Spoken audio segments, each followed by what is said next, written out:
166.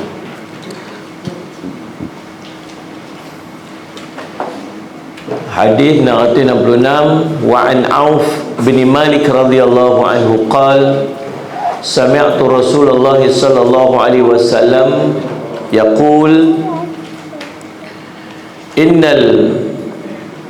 innal muqsitina 'inda Allahi 'ala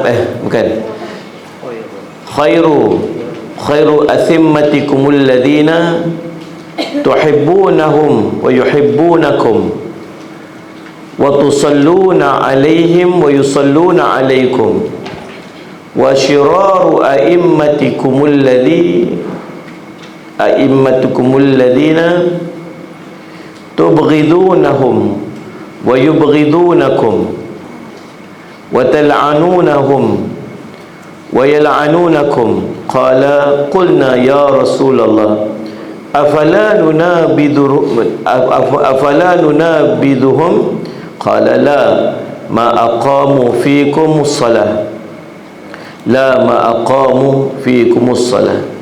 atau kama qala Rasul sallallahu alaihi wasallam.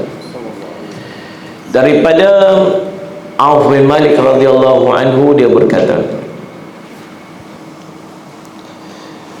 aku mendengar Nabi sallallahu alaihi wasallam bersabda, sebaik-baik pemimpin di kalangan kamu ialah orang yang kamu cintai dan mereka mencintai kamu, serta kamu mendoakan mereka dan mereka mendoakan kamu. Sedangkan seburuk-buruk pemimpin kamu ialah orang-orang yang kamu membenci mereka dan mereka membenci kamu, serta kamu melaknat mereka dan mereka melaknat kamu. Au berkata, kami bertanya, wahai Rasulullah, apakah kita tidak membangkang saja atau merontak saja kepada mereka? Adakah kita memerangi mereka? Kata Nabi SAW, tidak, selagi mereka mengerjakan solat di tengah-tengah kamu, tidak selagi mereka menegakkan solat, mendirikan solat bersama dengan kamu. Hadis riwayat Imam Muslim. Baik, dalam hadis ini cerita tentang sallallahu alaihi Muhammad, ciri-ciri pemimpin yang baik. Dan kalau ada ciri-ciri pemimpin ni yang baik ni, maka kita tak boleh memerangi dia. Perang ni dengan maksud mengangkat senjata. Dia berbeza dengan salah faham tentang hadis ni. Kita ni, negara kita ni ada sistem, dia panggil sistem demokrasi. Demokrasi ni satu sistem yang dibuat walaupun dia bersumberkan daripada barat, tapi dia salah satu daripada jalan cara untuk memilih pemimpin. Nah, dibuat sistem demokrasi masuk undi. Siapa yang banyak undian, maka dia jadi pemimpin. Jadi tak boleh nak guna konsep demokrasi ini dengan nak guna hujah hadis ni untuk dia kata, kita ni tak boleh jatuhkan pemimpin ni pasal Nabi larang dalam hadis ni. Bukan maksud begitu. Maksud daripada hadis ni, ulama sebut ialah mengangkat senjata memerangi dia. Kena faham elok. Jadi guna hujah hadis ni, dia kata jangan duduk dah dia menang, dia dah jadi pemimpin, jangan duduk jangan jatuhkan dia dengan pilihan raya. Tak betul lah. Memang sistem dia macam tu. Kita punya hak untuk pilih siapa yang paling baik dengan kita, sebab di sistem yang dibenarkan dalam undang-undang. Maksudnya bila masuk pilihan raya, orang ni kita rasa kau ni lebih baik, kita pangkah dia, kita undi dia, lalu dia menang. Itu sistem ni yang kita boleh ikut. Kita ni Nabi kata jangan perang dia, tu perang ni maksud mengangkat senjata api. Yang tu tak boleh. Kan macam kita tak puas hati dengan dia apa bila ni kata kan, kita pun kita, tuan-tuan semua jom ikut saya. Apa-apa, hari ni kita akan turun ke Putrajaya, bawa seorang senapang, kau ni bawa senapang, kau ni bawa pedang, bawa senjata pun kita pergi perang depan. Tu tak boleh.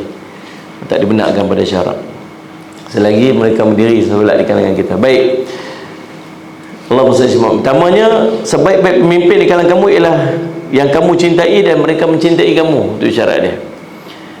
Dia cinta dekat rakyat dia sayang kat rakyat dia sungguh-sungguh. dan dia berusaha sesungguh sedaya upaya dia untuk bagi kesenangan, ketenangan, kebaikan kepada rakyat dia. Ya, Saudara Muhammad. Dan disebabkan demikian, kita pun sayang kat dia. Kita pun sayang kat dia.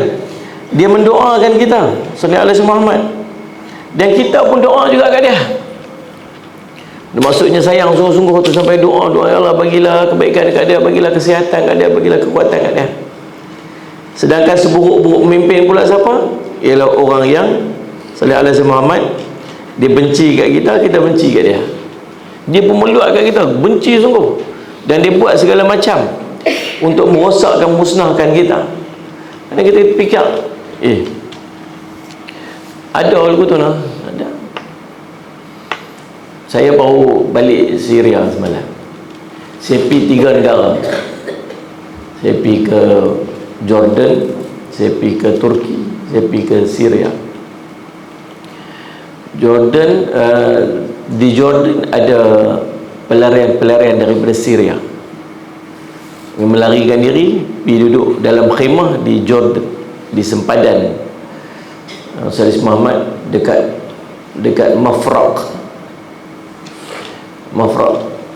khemah. Dia duduk dalam khemah tu dah 11 tahun, 12 tahun 12 tahun duduk dalam khemah. Bila kita sampai tu, budak-budak ramai, kecil budak-budak. Saya fikir 12 tahun budak-budak ni, mereka memang lahir di khemah tu, dia membesar di khemah tu. Sepanjang daripada usia dia, dia tak pernah kenal rumah tu apa dia. Saya faham. Khemah terpan tu, kain terpan tu. Dia ada fikir khemah elok tu, khemah kain terpan tu. Dia duduk dalam tu. Pasal apa dia duduk dalam khemah, Ustaz?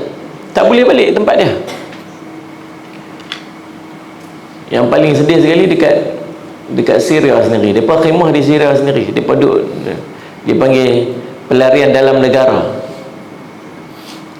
Saya tanya kat dia, berapa lama dah pakcik duduk sini? 7 tahun. Pakcik kampung asal tahu mana? Dekat sini juga, sebelah selatan. Berapa jauh pada sini? Jauh dah 18 km. Pasal apa tak balik kampung? Tak boleh balik. Pasal apa? Tengah perang. Macam nak mudah faham, macam kita orang ni dengan Parit Buntak. Asal mana pakcik? Parit Buntak. Lepas tu pasal apa tak balik? Parit Buntak tengah perang. Duk sat kena bom, sat kena tangkap, sat kena bunuh. Tak selamat duduk kat sini. Lepas tahun dah 7 tahun dah tak boleh balik. Allahumma salli Muhammad. Jadi subhanallah, pasal apa perang? Kesian. Budak-budak Ustaz, surah Fatihah tak boleh baca. Sallallahu Muhammad membaca tak ada, buta huruf, illiterate, buta huruf, langsung tak boleh baca. Makanan tak ada. Pasal apa tak ada makanan? Tak ada kerja. Pasal apa tak ada kerja? Dan memang tak ada kerja. Tengah bergolak perang. Allahumma salli Muhammad.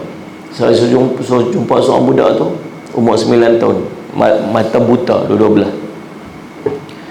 Mata buta dua-dua belah. Sallallahu Muhammad.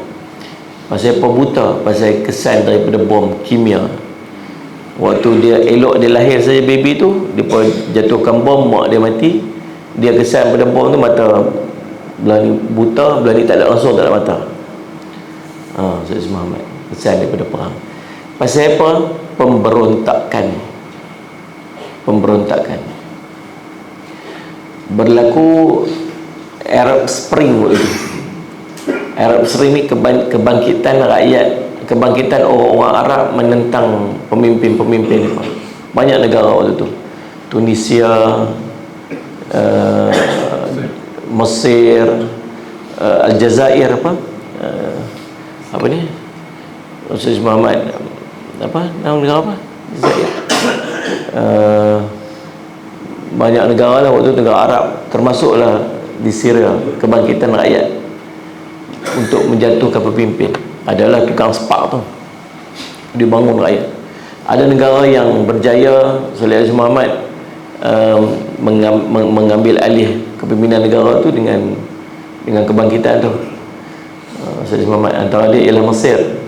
Bila berlaku pilihan raya tu dimenangi oleh Ikhwanul Muslimin yang dipimpin oleh, waktu tu dilantik Mursi jadi presiden, tapi akhirnya digulingkan balik, dan akhirnya Mursi dan ini ditangkap dan akhirnya dijatuhkan hukuman bunuh. Termasuk yang berlaku kebangkitan itu adalah negara Syria. Rakyat dia bangkit ramai-ramai buat demonstrasi, tapi tindakan yang diambil oleh kerajaan dia waktu tu ialah bunuh rakyat dia balik. Dia bangkit, dia serang dan dia bunuh balik rakyat dia. Kita demonstrasi juga, Sazali pun pergi turun kat Kuala Lumpur itu ni, Syahrimun turun juga pakai baju kuning, kena tembak dengan ayak gas, kena tembak dengan ayaknya, ayak gatai tu kena tembak dengan gas medih mata je. Lepas tu balik duduk rumah lah, duduk gaul-gaul gitu lah, gatai gitu 3-4 hari.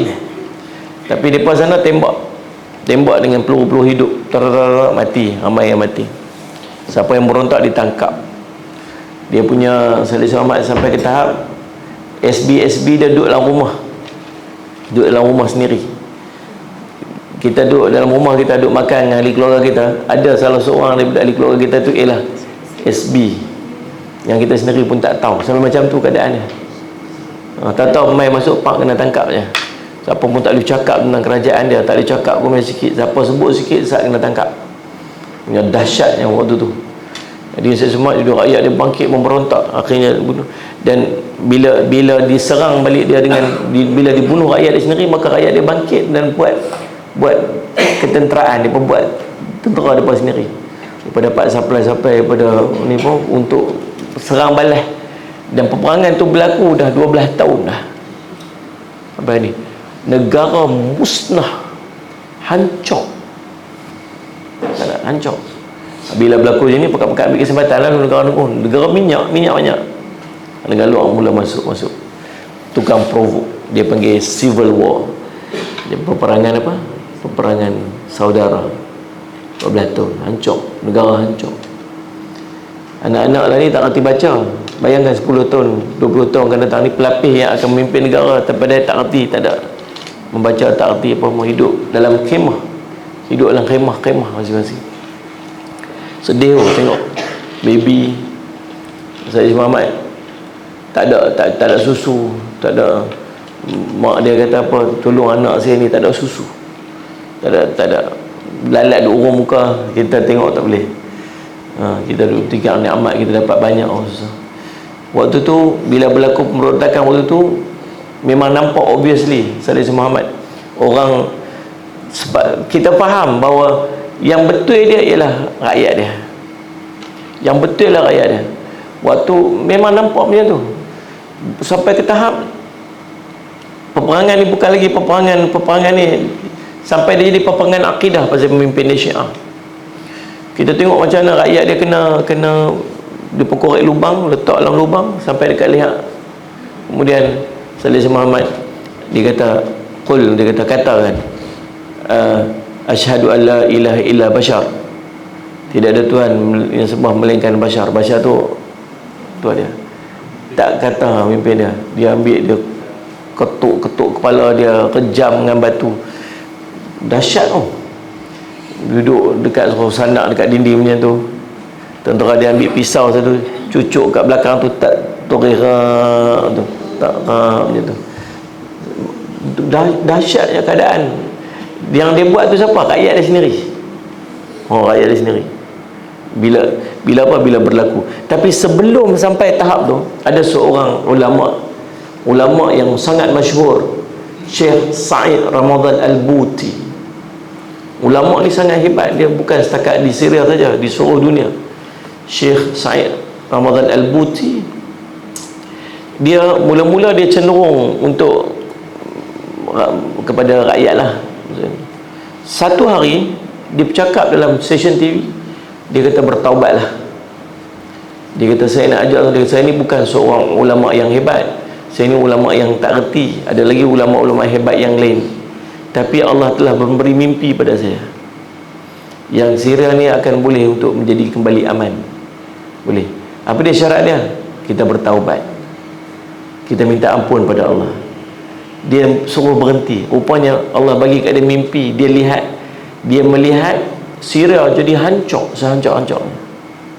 Syria akan jadi hancur sehancur-hancurnya. Yang kita tengoklah ni, dia dah mimpi dah waktu tu. Dia mimpi, dia suruh rakyat berhenti, jangan perang lagi, sudah cukup. Waktu tu orang kata dia dah mula beralih kepada kerajaan. Orang tuduh dia, kata dia dapat rasuah, orang tuduh dia macam-macam. Padahal dia Allah bagi kat dia mimpi tu, suruh taubat, suruh berhenti, jangan terus lagi, cukup pemberontakan ni, cukup pemberontakan bersenjata. Orang kata dia dah mula dia dah tak betul dah, dia dah apa semua, dah jadi penyebar mimpi lah, macam-macam khurafat macam dia. Akhirnya dalam satu kuliah tafsir dia pagi tu, dia main bom dekat meja dia. Dia main bom kat meja dia. Waktu meletup bom tu, tengah rakam live macam ni. Waktu meletup bom tu, dia masih sedang. Ada seorang lelaki main kat depan dia yang kononnya seperti nak menolong dia. Dia macam nampak orang tu yang bunuh dia, pergi dia mati. Akhirnya dia mati sedang baca kitab tafsir. Pasal apa? Pasal depa dah tak kata dia dah mula dengan. Tapi itulah kesan daripada, dan sampai ke hari ni negara hancur sehancur-hancur. Dan saya Muhammad, saya pergi ke satu tempat nama Idlib. Idlib ni dia sempadan dengan Turki. Di situ ada satu bahagian tempat dia, asal penduduk dia hanya 500,000 orang, 400,000 orang. Ni Khadijah pergi kat kakak,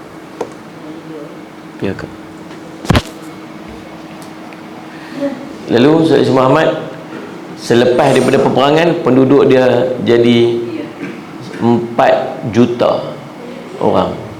Pasal apa? Pelarian. Dan 1.5 juta masih duduk dalam khemah-khemah Idlib. Jadi Sayyid Muhammad dan kerajaan yang memerintah Idlib ni ialah kerajaan yang tak pernah diiktiraf oleh dunia. Dia macam bila masuk tu tak ada immigration, masuk tu dia macam pakai pas lawatan. Dia bagi kita kad pelawat, tinggal pasport dia bagi kad pelawat, kad putih tu. Pergi masuk balik lagi, bagi balik kad tu, dia bagi balik pasport, boleh keluar. Macam tu. Orang tak ada kerja teruk. Jadi subhanallah, tu kesan daripada pemberontakan. Dia ada pilihan raya, tapi pilihan raya memang tak betul sungguh lah, memang korup betul lah. Kalah dah tiba-tiba jadi menang, tu biasa lah. Dia punya menang dia tu 90%. Kemenangan dia 90%. Tanding pilihan raya, semua orang tengok, oh menang dah, rakyat menang. Main keluar keputusan, kalah semua. Oh, memang keram waktu tu. Memang tak logik, sungguh tak logik. Tapi itulah keadaan dia. Akhirnya dia tak boleh sabar, dan akhirnya dia memberontak dengan senjata. Dan tapi kisah dia apa sampai hari ini? Jadi Sayyid Muhammad, kata ulama, Nabi SAW pesan, bila berlaku pertemuan sama-sama orang Islam, kalau sama-sama orang Islam, kalau betul takdirnya jadi, dia akan jadi peperangan ni. Waktu kami pergi bagi bantuan tu, kesian tengok orang, kesian. Mereka ni orang Syria ni, dia bukan jenis orang kasar. Orang Syria ni jenis orang lembut. Dia bukan jenis orang macam Arab yang orang lembut.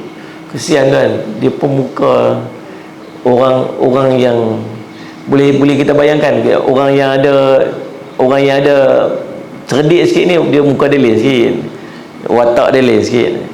Orang yang jadi orang kampung dia lain sikit, orang yang tak berhati sikit dia lain sikit kan. Tapi bila beratok semua, beratok semua beratok aja. Duduk semua duduk aja. Kesian tu, kesian. Budak-budak main tu, peluk kita, main tu, main cium kita, main apa, macam dia harap sesuatu. Ni tambah nak masuk musim sejuk ni, sejuk sungguh. Kita pakai sampai 3-4 lapis. Depa budak baby ni stokin pun tak ada. Baby penjuk pegang kaki sejuk. Stokin pun tak ada nak pakai. Kesian. Jadi subhanallah, Allah Muhammad, sebab tu Nabi pesan apa? Kalau orang Islam, semua Islam perang dan dia suruh kita masuk salah satu tempat dia, Nabi suruh apa? Patahkan pedang. Patahkan pedang maksud jangan campur mana-mana satu. Jadilah kamu seperti salah seorang daripada anak Nabi Adam. Habil dengan Qabil nak bunuh sama-sama mereka. Yang seorang duk provok nak bunuh, seorang kata apa? Nak bunuh aku, bunuhlah, aku takkan bunuh hang. Dan kamu terbunuh itu lebih baik untuk kamu. Macam mana lah dia main dua puak ni, bila berlaku perang ni dua-dua kata dia mujahidin. Ada satu tempat nama Urta ni satu kemah, Nabi sebut tentang kemah umat akhir zaman. Tempat tu di Syria ni kan, Allahumma salli Muhammad. Dia bumi Syam. Bumi Syam bumi yang diberkati. Kami pergi sallallahu alaihi Muhammad, ada seorang tu main angkat tangan dia. Dia kata saya nak ucap terima kasih ni. Dia main seorang tu, saya nak ucap terima kasih ni. Pasal apa? Pasal setahun dah tak ada siapa mai tolong kami. Kita fikir setahun tak ada orang tolong. Pasal apa? Pasal dah 10 tahun dah siapa yang nak boleh tolong lagi. Dekat Palestin pun teruk juga. Dekat negara lain, negara bergolak ni banyak. Setahun dah tak ada orang tolong.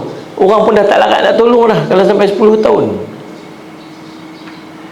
Dah boleh bayang tak? Kita duduk kat sini ni, kampung Bukit Aping ni. Kita kampung Bukit Aping ni, katalah tempat kita ni ada 10,000 penduduk dia. Kerja yang ada ni cukup-cukup kat kita aja. Kebun tu lah, ladang sawit tu lah. Boleh lah takat 10,000 orang nak kerja kat tempat ni. Kedai makan tu sikit ada orang kerja. Apa ni, kedai runcit tu ada orang kerja sikit. Madrasah kita ni adalah 20 orang kerja. Tahu-tahu mai duduk kat kampung kita ni 1 juta orang. Faham maksud saya? Takkanlah pergi ambil kebun sawit tu sampai 100 orang kerja. Padahal dia 2 orang kerja cukup dah. Kita ni madrasah ni takkan 10 orang kerja boleh lah. Takkan nak ambil sampai 100 orang, nak bayar gaji lagu mana? Itulah yang dia kata apa? Wah, ustaz dia pun tak pergi kerja kan? Nak pergi kerja dah, orang dah terlalu ramai. Nak kerja lagu mana ni? Sampai kita harap mereka nak kerja juga. Mereka pergi kerja dekat ladang-ladang zaitun. Bergiliak. Hari ni hampa kerja 10 orang, esok 10 orang kerja pula.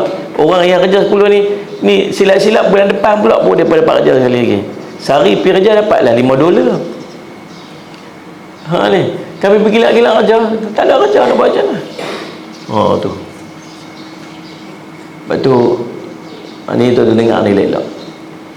Lepas tu waktu tu Ustaz Nafiah kata, Ustaz, saya tak tahu pasal apa hati saya ni sangat dekat dengan orang Syria. Maksudnya bila teringat susah tu, kita ni duk teringat orang Syria, kemudian kita disusul untuk pergi tolong orang Syria. Pasal apa tak pergi tolong orang Sudan ke? Pasal apa tak pergi tolong orang Afrika ke? Pasal apa tang Syria? Tahu pasal apa? Pasal Syria ni dia bumi akhir zaman. Satu hari nanti semua yang kisah-kisah akhir zaman ni dia akan mula daripada sana. Dan Syria ini Nabi kata apa? Beruntunglah bumi Syam, beruntunglah bumi Syam. Orang-orang yang tinggal di Syria ataupun di Syam ni ialah orang-orang yang terpilih. Tu kita ni bila kita dapat laluan untuk tolong orang Syria ataupun orang Syam ni, maksudnya mudah-mudahan kita ni akan jadi orang-orang yang ada kaitannya dengan orang-orang di Syam. Di Syam, orang di Syria. InsyaAllah tuan-tuan, mudah-mudahan inilah jalan selamat kita. Ada orang langsung tak tahu apa ni, tak tahu dan tak ambil tahu apa. Lepas tu mudah-mudahan dia sesuatu jadi kebaikan kat kita. Baik, sallallahu Muhammad. Jadi bila Nabi kata dekat para sahabat, Nabi kata apa? Seburuk-buruk pemimpin belakangmu ialah orang yang dibenci kamu, kamu pun benci kat mereka. Kemudian Ustaz Muhammad, mereka laknat kamu, kamu pun laknat mereka balik. meluat aku, benci aku depan ni. Salih Muhammad, laknat ni kat mulut kita ya, kepada pemimpin tu. Itu seburuk-buruk pemimpin. Kira geram sangatlah sampai doa buruk-buruk kat dia. Dia pun doa buruk kat kita. Boleh tahan sama ni tak? Mana? Salih Muhammad. Ugut kita macam-macam, betul lah. Kalau tak hampa tak ikut aku ni, tangkap hampa, sumbat hampa dalam penjara. Ugut kita macam-macam. Petroka mai rumah macam-macam lah ugut. Lalu Salih Muhammad, tu doa yang buruk-buruk lah. Lepas tu Salih Muhammad dia bertanya Rasulullah, boleh tak kami perang mereka? Kalau sampai lagu ni lah, Nabi kata apa? La, jangan, selagi kamu melihat mereka solat bersama-sama dengan kamu. Maksudnya dia masih lagi dalam keadaan dia menzahirkan diri dia sebagai orang yang beriman. Ingat. Kemudian Salih Muhammad, Nabi ulang lagi sekali. Nabi kata, Allah berfirman, ma aqamu fikumus salah, selagi dia nampak dia mendirikan solat daripada kalangan kamu. Maksudnya nampak dia orang beriman, maka jangan perangi dia. Salih Muhammad.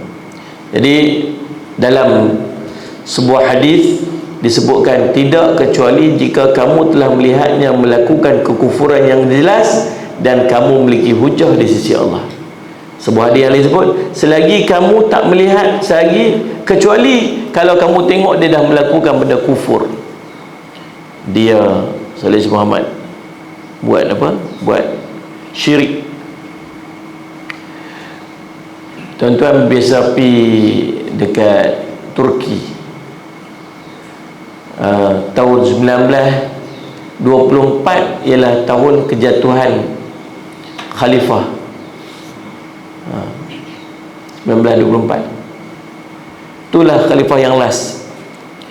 Khalifah Salih Muhammad, Sultan Abdul Hamid kedua ni, dia buat satu landasan kereta api daripada Turki turun terus sampai ke Madinah untuk memudahkan orang untuk buat urusan haji. Ada stesen tu lagi. Tetapi Barat melihat dia satu ancaman. Kalau jadi rel kereta api ni daripada Syams berdatang, sebab dia lajak api sampai Syria, turun sampai ke Madinah, tahu apa akan berlaku? Dia akan berlaku satu kuasa yang sangat besar. Kereta api ya. Lalu dia buat apa? Dia buat divide and rule. Peranan daripada Amerika, British, Perancis, Paraid, tanah-tanah dekat Arab. Ambil tanah ni, aku ambil tanah ni, ambil tanah ni. Akhirnya dia pecah-pecah, dan akhirnya cita-cita Khalifah waktu nak buat rel kereta api tu tak berlaku. Depa sendiri pi bom kereta api, depa sendiri pi bom. Siapa yang buat tu? Orang di negara tu. Contoh macam kereta api tu nak lalu daripada Perlis sampai ke Salih Muhammad, sampai ke Johor, sampai dekat Kedah ni, Kedah tu pi bom tu pasal dia tak mau lalu kat tempat dia, padahal dia sama-sama orang Islam. Pasal apa? Provokasi yang dilakukan oleh Barat dan Salih Muhammad. Dan dalam keadaan negara yang sangat berpegang pada agama, di situ terimpunnya segala ulama, tiba-tiba berubah jadi sekular. Mai seorang pemimpin yang kononnya membawa kefahaman, bawa rakyat, nak bangunkan rakyat dengan kemajuan, nak apa-apa. Nama Mustafa Kamal Ataturk ni, dia bawa kemajuan dengan sekular, pemisahan secara total daripada pemerintahan dan agama. Akhirnya Salih Muhammad, orang-orang Islam, pemimpin ulama-ulama ditangkap, semua sebagainya, sampai ke tahap, bayangkan, orang lelaki tak boleh janggut, orang perempuan tak boleh pakai tudung langsung, tak ada sembahyang jemaah di masjid, masjid ditutup.